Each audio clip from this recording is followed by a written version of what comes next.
had to change it up a little bit too then. A little bit. Welcome to the rundown, y'all. What's going on? It's your boy, what's the word? JB, the exec, my homie, brethren over here, El Presidente, Rag. Man, you know how we do. And I had to go and wear my Grizz, you know what I'm saying, since we got the dub today. But by the time you probably see this, you probably be into game three. Yeah, so now the series is 1-1. 1-1 at the time of this recording. So and they actually spanked them though in the Grizz victory. Like I want to say it wasn't that bad the other way, was it? It was a lot closer. It was a lot closer. They came back. They ran off at the end. That's how the first game ended up being. I think like a 13-point win for them because like the last 3 minutes, free throws and you know just kind of ran off. But like I said, I'm happy, man, because you know Boone from DC.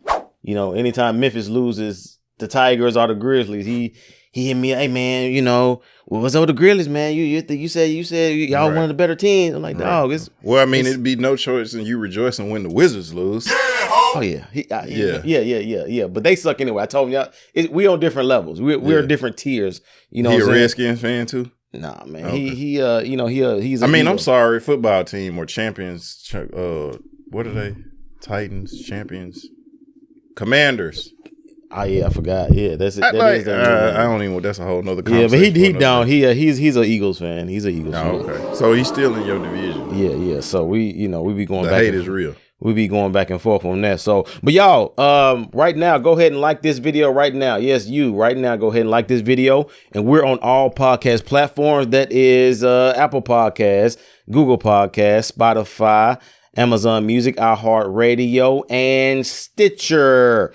Yo, so and also if y'all get a chance, man, check out the Executive Mindset that JB just dropped. It's on all streaming platforms as we speak. The rise and fall of King Will. I had to say it like Carlton and Bel Air. Will.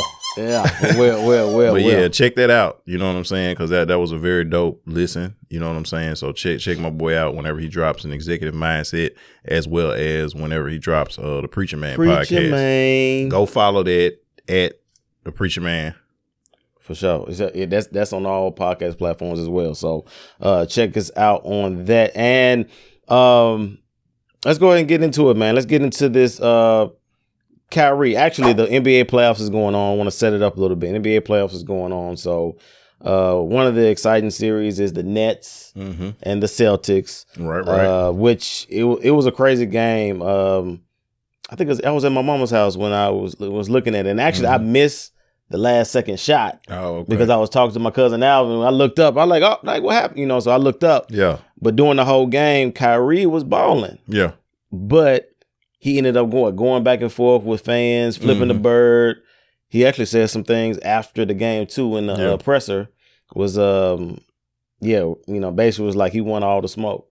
You know, he's gonna tap into his dark side to go in. So he got fined $50,000 for that. And I'll give you my view on this, Rag. Like I think, I don't see eye to eye with Kyrie in the past, but like lately with this whole with the jab thing and the other stuff kind of going on, the cookie pack. Yeah, I kind of been like, okay, Kyrie, I'm kind of, I'm with you a little bit on that. Now, even with this, and we rock with you on that, Kyrie. So let that be before we say anything else. We definitely rock with you on all of that. Yeah, rock with you on that.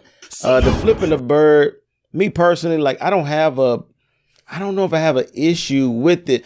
I have an issue with it if it affects his game. Yeah. You know what I'm saying? Like, I'm tennis.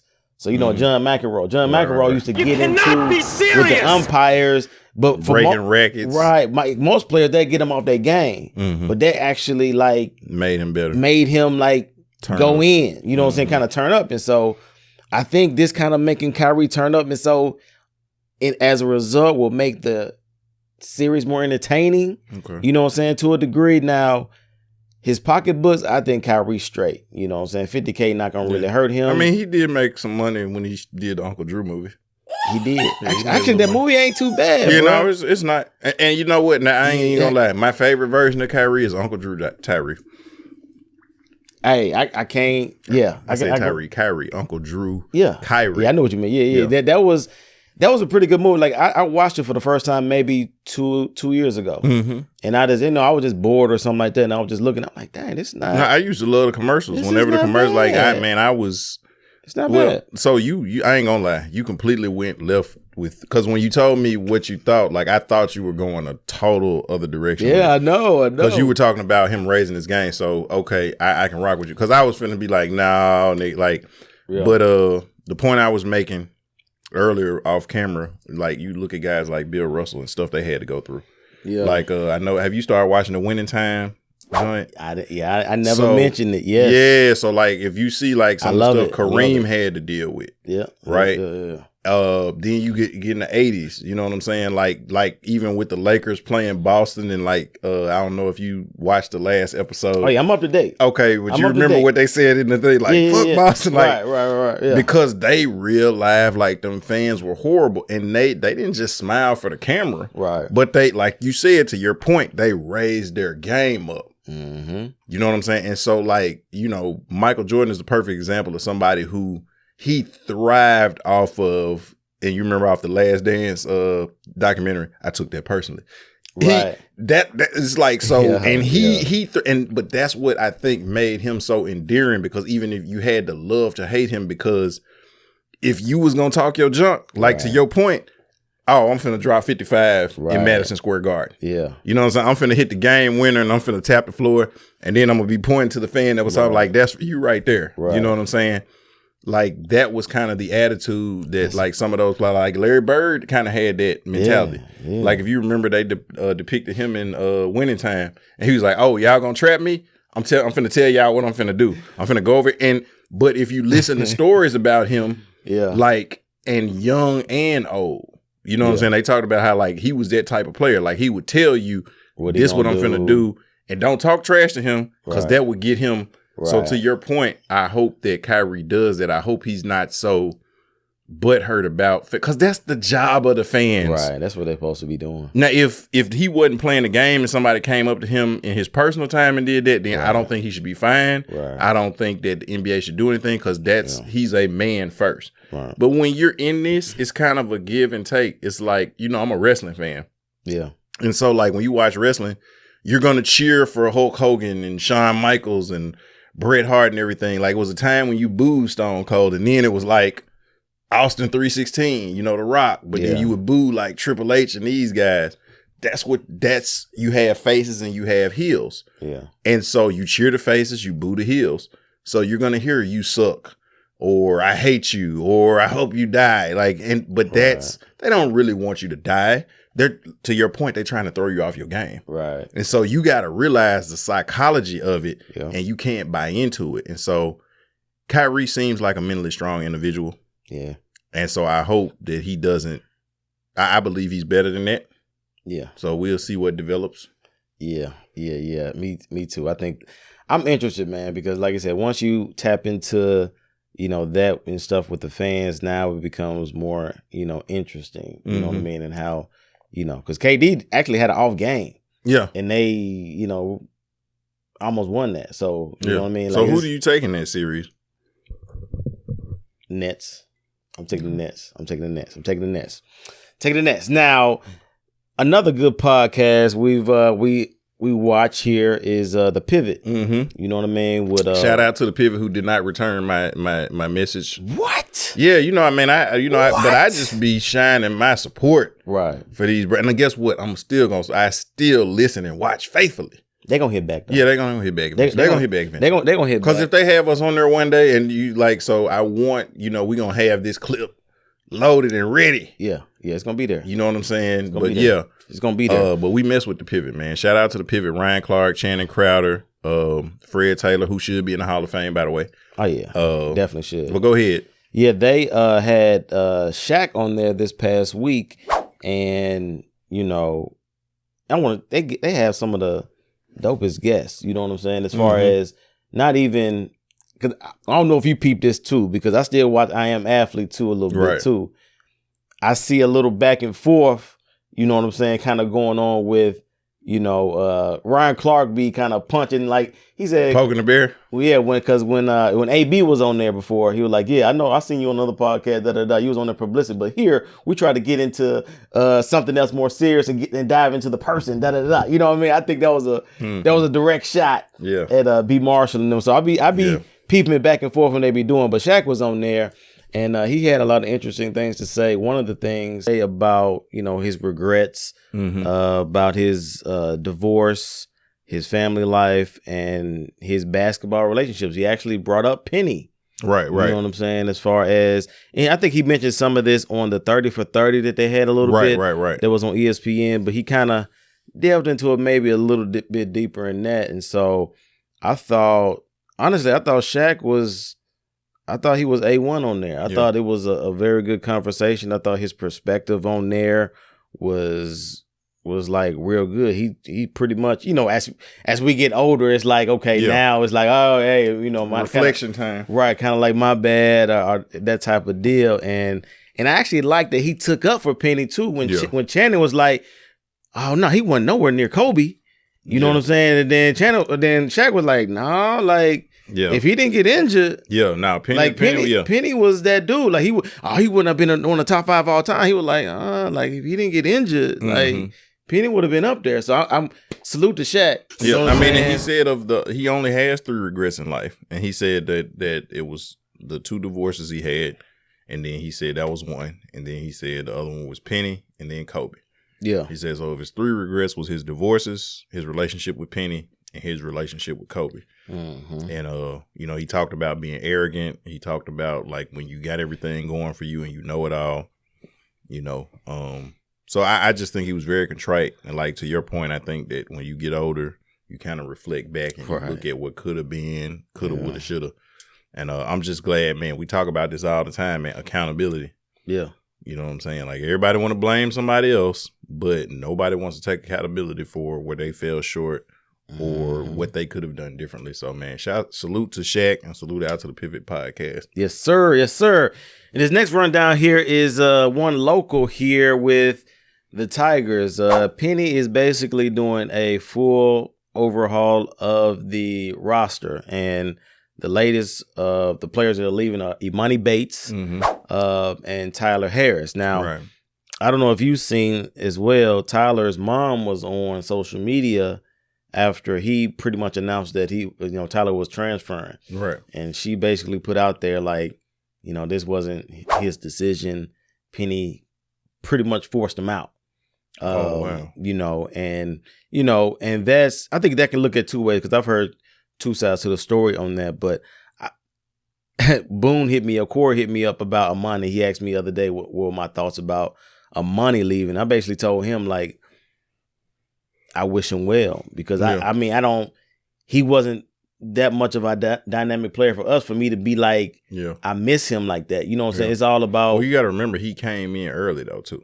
Yeah, he should have been. He really should have been a senior in high school. He should have been a senior coming up. Right. This past year. He should be actually a freshman this year, which is why even though he played a year of college, he cannot declare for the draft because he'll be into the season before he turns 19.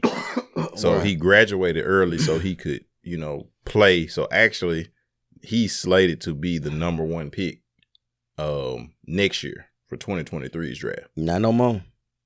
No, they said he's still slated because you got to remember he's got a year of college ball under his belt, and you're talking about somebody who was 17, turning 18. Not from Jonathan Cavoni. No, I just read one today when I wrote it down. That's why I was like, okay, but so he's probably going to go somewhere where he can be the guy and ball out.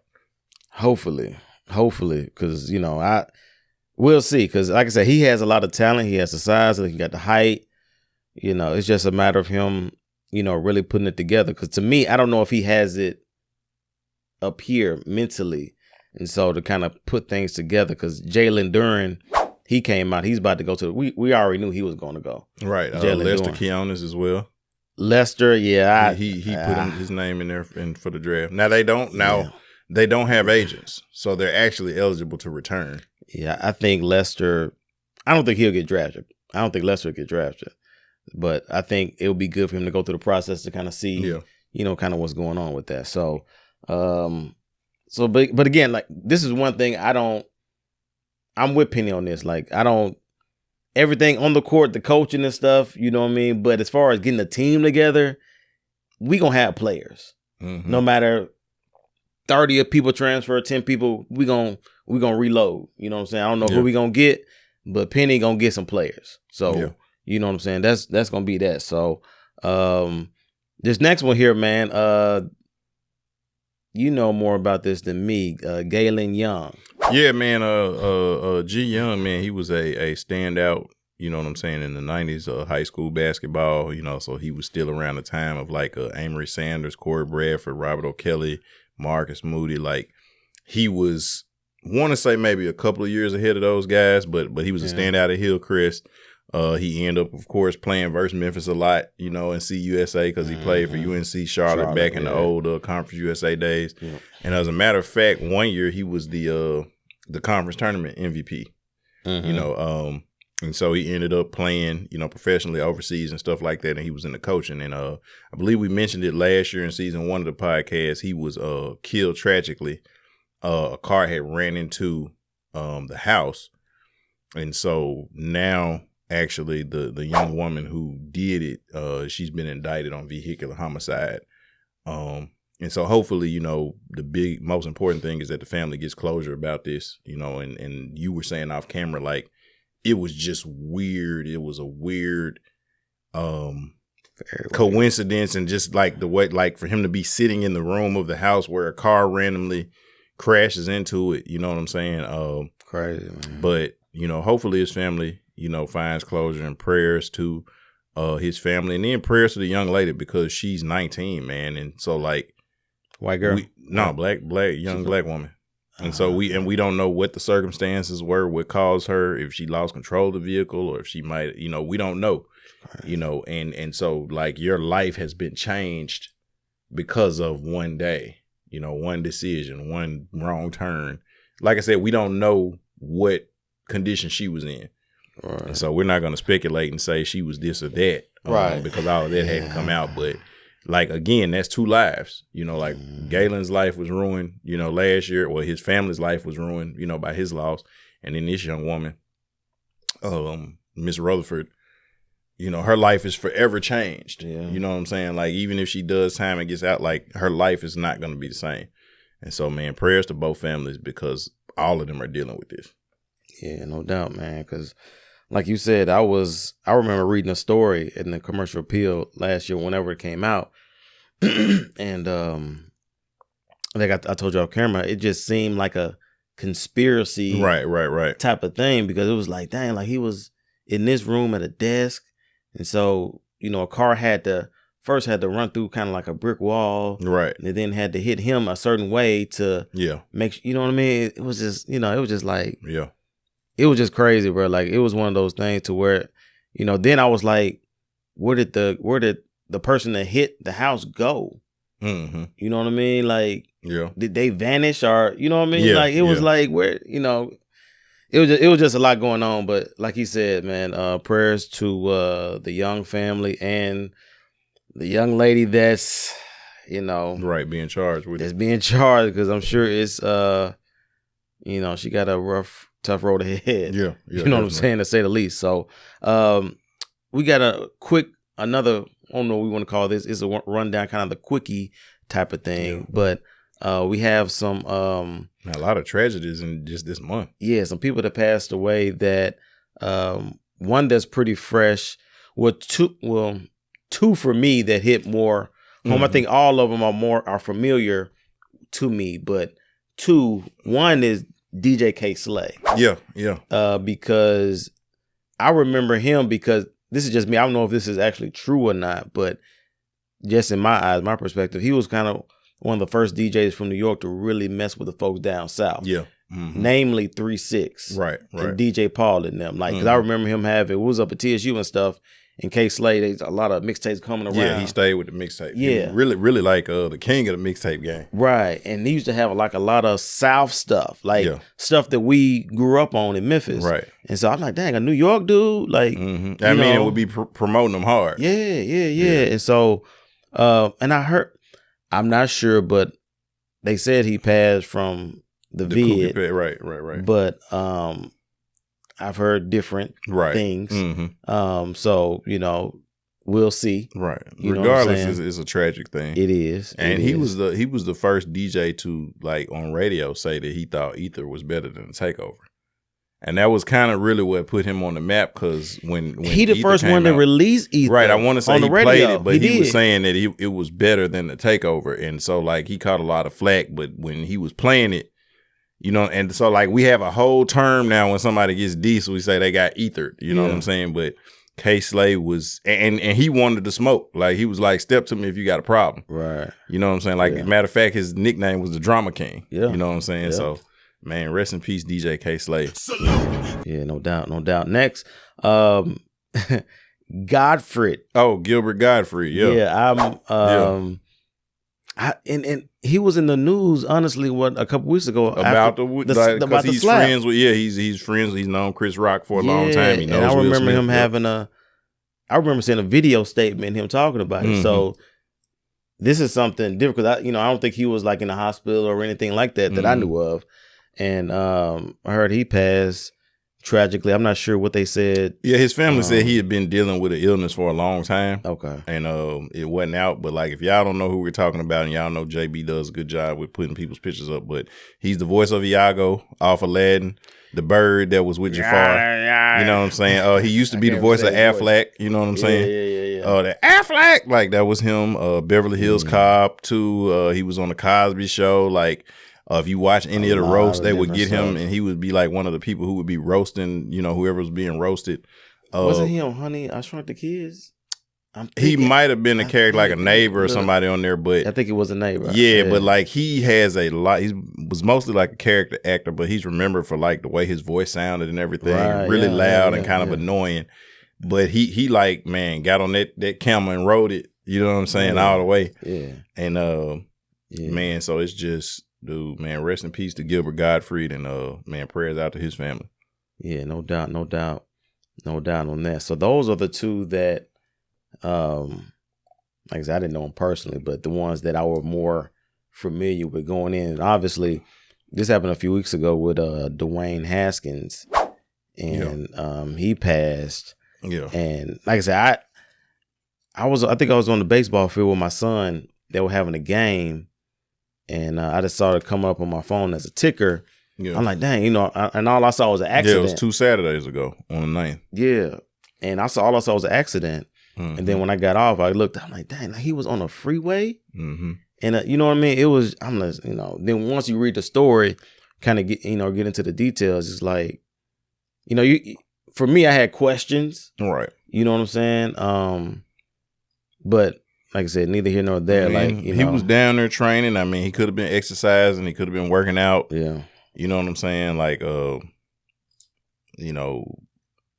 man, prayers to his family. And it was sad that initially there was a lot of negative things said when he passed, but a lot of retraction, came back from Adam Schefter and I can't remember the older gentleman's name who had said something. And then he retracted what he said. Yeah. But when something like that happens, like, especially if that person is not currently going through that, or if that didn't directly attribute to them passing, like, that's not the time to talk about. Right. Now if I'm known for shooting people up and I die in the shootout, that's different. Right. You know what I'm saying? But, like, if I freaking did something when I was 19 and now I'm 87 and I've had a whole life of philanthropy and good stuff, and you're talking about what I did when I was 19, like, you know what I'm saying? Like, and what Adam Schefter tweeted had nothing to do with, Dwayne Haskins passing. If anything, he was on trending upward, Mm-hmm. Yeah, because he was last I heard, he was a model teammate with the Steelers, and a lot of his teammates had good stuff to say about him. And was active in the charities in the Pittsburgh community, like. Yeah. Because I saw what Adam Schefter said, because I didn't know, because all I heard was I saw people on Twitter ragging on him, like, oh, I can't believe he said that when it goes out. Like, okay. Yeah, I'm like, he didn't have to say. Right. I mean, and it was true, but it just wasn't the time for it. It wasn't. Now, the other guy, poorly timed. What he said, like, was way off base, but, that was different. Again, like, when somebody passes, it's just not, it's not a good look. Yep. So, yeah, like I said, prayers to Dwayne Haskins and all his family and friends, and Archie Eversole. We ready. We ready. We ready for y'all. Like, that's the anthem in basketball. For if you play any kind of sport before you went out, like, man, y'all will be in a huddle. You know what I'm saying? Right. Hype. Like, that was the song you played before you went out. You know what I'm saying? That's crazy. And that tragedy, apparently he was killed by his brother. Yeah, I saw that somebody was shot dead by his brother. Like, and he was 37. That's how I looked up. He's 37 when he passed. Was his brother older? Or was that like his younger brother? I mean, that don't matter, but I'm just like, you know, when you think when I look at stuff like that, I think of immediately of Marvin Gaye. Right. Of how, you know, him and his dad, and, you know, kind of, you know, his dad shot him, and you know, those family type of disputes. But, you know, getting shot by your own brother.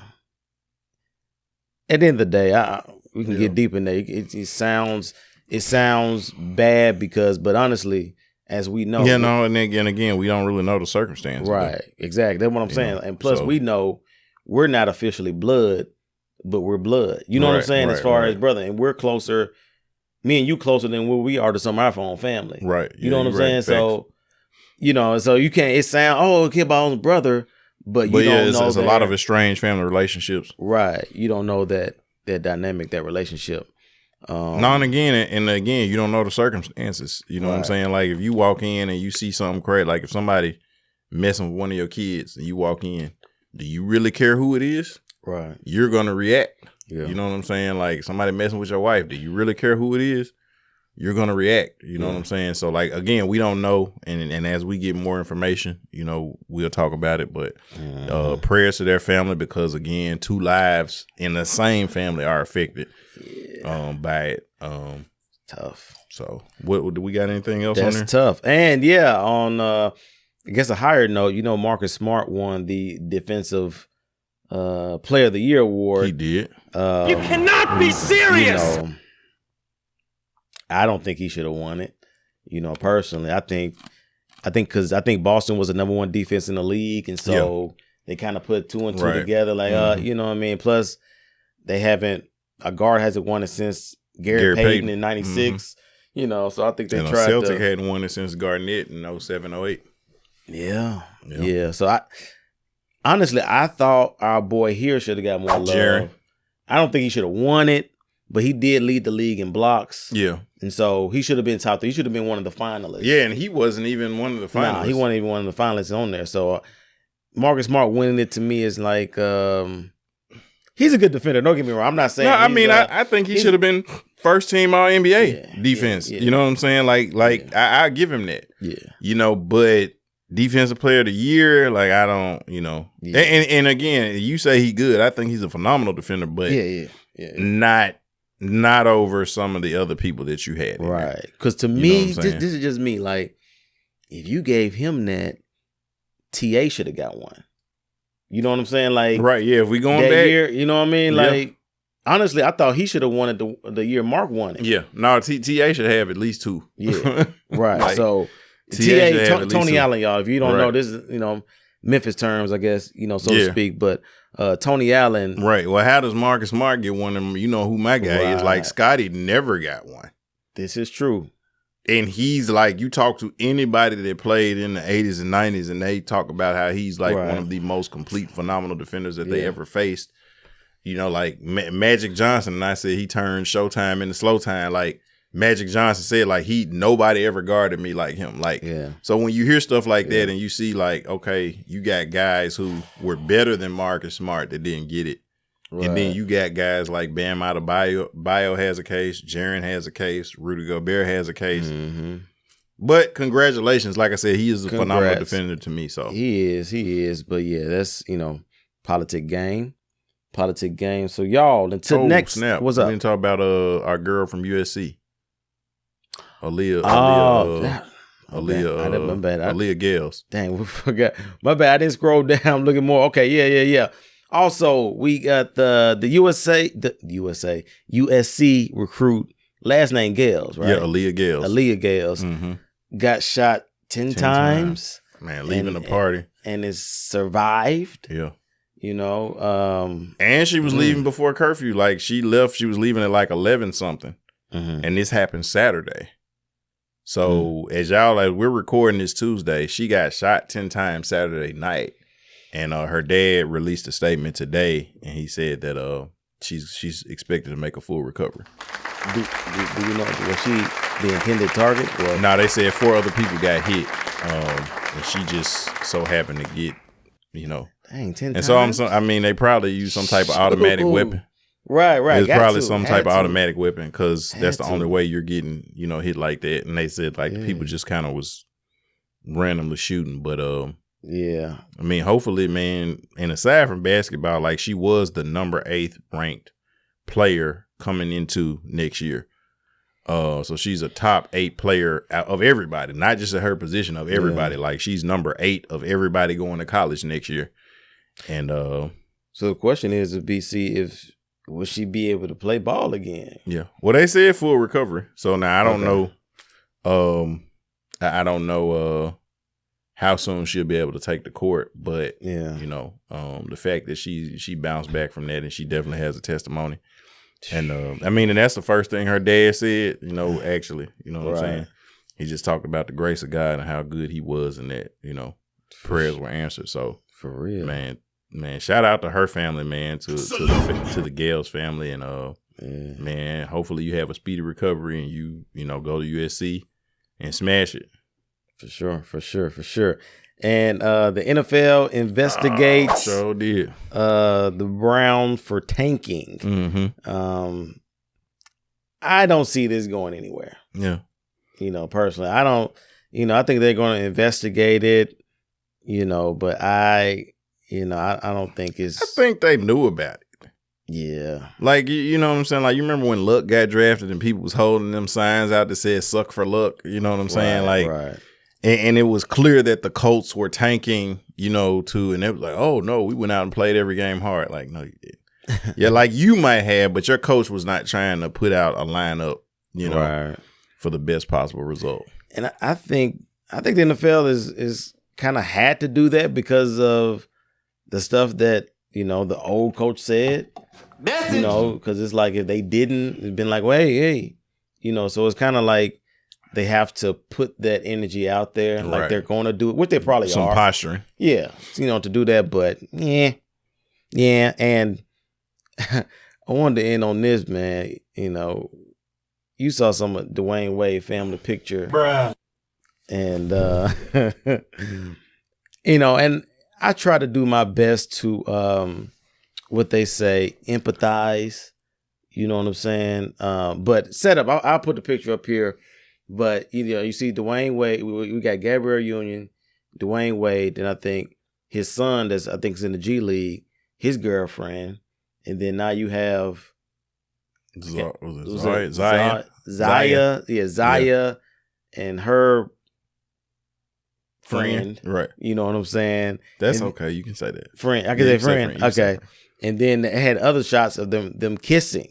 Mm-hmm. You know what I'm saying? And, you know, it's like you said, we said kind of off camera a little bit, maybe in a sense, because if you actually know who Zaya's friend is, you know what I'm saying, or what it transformed into or something, like you can maybe say that's progress if you're in Dwyane Wade's eyes. I mean, I have no clue.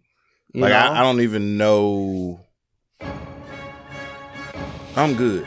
You know what I'm saying? Like, I'm just finna do like Joe Biden did after we gave our speech. I'm just finna turn around and give him a handshake to nobody behind me. Right. To nobody behind me. So we you know, I pray for everybody. For sure. I'm just gonna leave it at that. For sure. Until next time, y'all continue with that executive mindset. And most definitely keep it presidential. So, Arrivederci.